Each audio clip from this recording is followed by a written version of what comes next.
Morning mga ka-construction. Today is Friday and the last day of usually the work week. Pero sa atin hanggang Sabado tayo. But today is the most the most happy day. Kaya Sabado medyo relax ang construction. Ano siya usually iba half day. So mga construction, mag-ingat ganun pa rin sa job site. And as much as possible complete your target accomplishment today so that tomorrow medyo relax na lang while waiting for your payroll. Yung iba naman Friday nasa ATM na.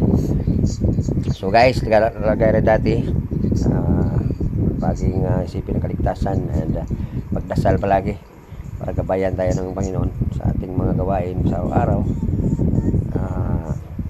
ayon sa kanyang kalooban sa construction. So ako naman today is my expected arrival ako ng delivery na pyesa. So hopefully maayos to and with the help of my close friend Safety Julius, shout out sa'yo. Ang ating usapan sana ngayon ay pag-workout ka-construction, message lang safety, and also to other to my followers and subscribers, continue to support my channel so that I can at least share my ideas on what exactly the activities and what construction related works are.